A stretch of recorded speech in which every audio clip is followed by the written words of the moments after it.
आम जगा भारी बढ़िया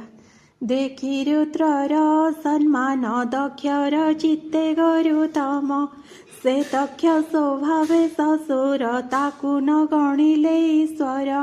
अवज्ञा दोष से प्रचंड जेने उतंड मारतंड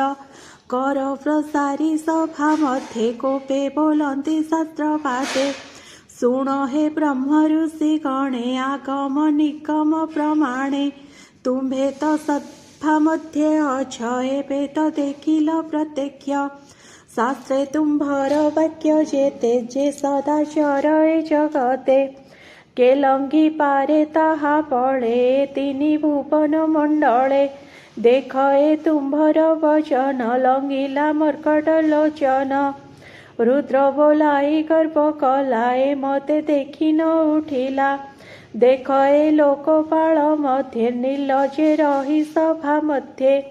जे साधु वृत्ति आचरण की भाग कला कषण मोहर शिष्य ए बोलाई जेणु दुहिता देली मोही अग्नि देवता विप्रस्थाने दुहिता देइछि प्रसन्ने एणु मु एहार ससुर गुरुक मध्ये गुरु पर अभिवादन स्तुति बादे धर्मे न विव मोर पदे एहा न करी मो चरणे अवज्ञा कला मूढ़पणे ए लुप्त क्रियाहीनाचार असुचि शरीर एहार मर्यादा भेदे अभिमानी वर्तई सूत्र देह घेनी एहा मु न जानी अज्ञाने विश्वासी ब्रह्मार वचने दुहिता दान देली मोहि सूत्र को जेने वेद कही अपात्रे देला फल जेते एबे बाधिला आसी मते श्मशान बासीए निरते वर्तई भूत प्रेत साथे उन्नत प्राय नग्न होई श्मशानु श्मशाने भ्रमई जटा कलाप मुक्त केश श्मशान चिता भस्म वेश चिता भस्म रे करे स्नान शरीरे अस्थिर भूषण उन्नत भोळे हसे मुखे नित्य वंचई आत्म एहार नाम मात्र शिव स्वभावे अटई अशिव प्रमद मत जन प्रिय एणु असुचि एहा काय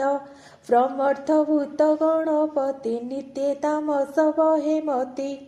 जेणु तामस जन प्रिय नित्य निंदित एहा देह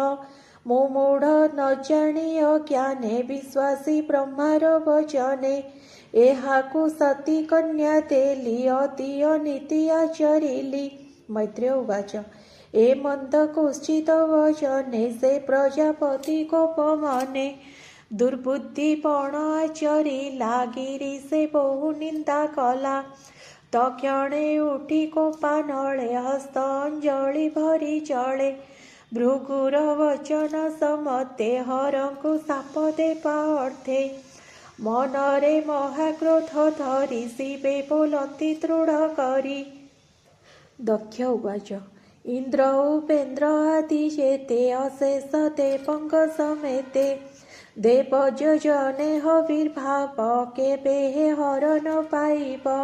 एकथा मोहर प्रमाण एथकु साक्षी नारायण ए देवगण गधम आत्मा गुणे सर्व सम दक्षर ए वचन शुणी से वेद सभा मध्ये पुणी दक्ष को चाहि सर्वलोके निषेध कले के से दक्ष कोपे अभिमानी देवंक वचन न मानी अत्यंत कोपे शाप देला ऋषिंक वचन न कला ब्रह्मार सभारु बाहार दक्षिणे जाते निज पुर नंदी जे रुद्र पासे थिले दक्षर शाप से शुणिले हृदय कंपमान होई मनरे दुख खेत बही रोषणे कषाय लोचन दक्षर वाक्य कोपमन दक्ष को प्रतिशाप देई बोलई सभा जने चाही दक्षर मते जेते थिबे साप भले से पाइबे दक्ष को जे पार थिबे पृष्ठरे तोर रहिबे एकूट गृह धर्म मध्ये विषय भोग इच्छा सधे विस्तारी यज्ञ कर्म कांडे दंभे आरंभिये पाषांडे